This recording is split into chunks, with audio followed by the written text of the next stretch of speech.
शहर चमक रहा है लेकिन शहर में गाड़ियां रेंग रही है, कौन है जिम्मेदार।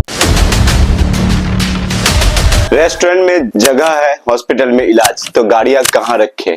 एक घंटा हो गया मेरा जामे में। अच्छा, कहाँ से हैं आप? हम बहादुरगंज से हैं। इधर लेके फंसे हुए हैं, हम इलाज करके आ रहे हैं। मेरी मम्मी की हालत बहुत बुरी है। बड़े बड़े रेस्टोरेंट है, बैंक है, हॉस्पिटल है, लेकिन पार्किंग कहीं पे भी नहीं है। बिहार में सब पॉसिबल है भैया। जी हाँ दोस्तों, तो आज बात करने वाले हैं पार्किंग सिस्टम के बारे में और किशनगंज के बारे में। कोई भी आम आदमी गांव से, देहात से शहर आता है ज्यादातर अपने जरूरी कामों के लिए, जस्ट लाइक डॉक्टर को दिखाने के लिए, मॉल में शॉपिंग करने के लिए या किसी रेस्टोरेंट में कुछ टाइम एक्सपैंड करने के लिए।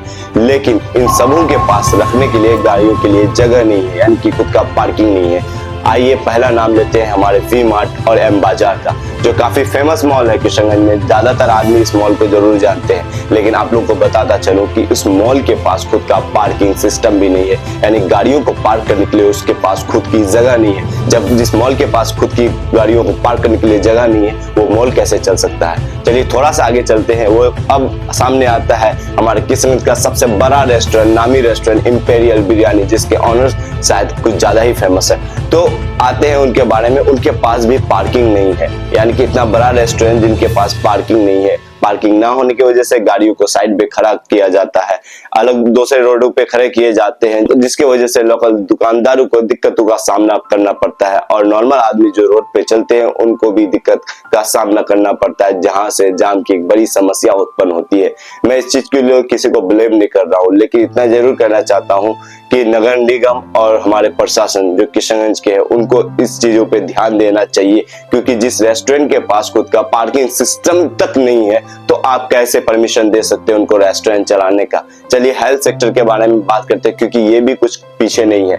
रेडिएंट मल्टी स्पेशलिटी हॉस्पिटल, जो किशनगंज में बड़े हॉस्पिटल के रूप में जाना जाता है, उनके पास खुद का पार्किंग तक नहीं है, लेकिन हॉस्पिटल चल रहा है। क्लिप्स के पास छोटा सा पार्किंग है, वो हॉस्पिटल चल रहा है। एक SBI बैंक है, उसके पास भी पार्किंग नहीं है, पर वो बैंक भी चल रहा है। जब किसी के पास पार्किंग तक ना हो चलाने के लिए, उसको चलाने की परमिशन कैसे दे सकते हैं, ये सवाल मेरा प्रशासन, नगर परिषद और आम किशनगंज वासियों से है। चलिए दूसरा टॉपिक पे आते हैं भाई, टोटोगंज।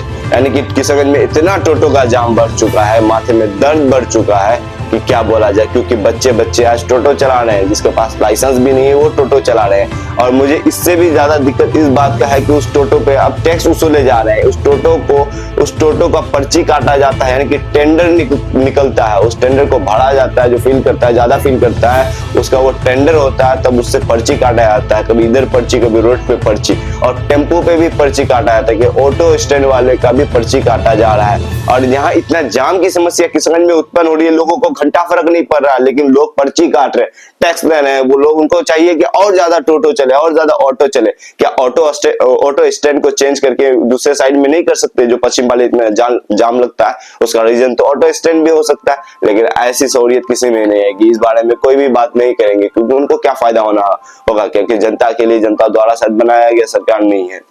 तो मेरा मानना है कि किशनगंज को शायद बेहतर बनाया जा सकता है, बस जरूरी है तो एक छोटी सी सोच की। तो मैं चाहता हूं कि हमारे किशनगंज बेहतर बने, और उसके बाद मैं अपने डॉक्यूमेंट्रीज वीडियो लाऊंगा, जिसमें मैं चीजों को खुद प्रूफ दूंगा। उसके बाद मैं डॉक्यूमेंट्री वीडियो लाना चाहता हूं। तो प्लीज आप लोग सपोर्ट कीजिए और ऐसे वीडियोस के लिए फॉलो जरूर कर ले। Thank you so much everyone.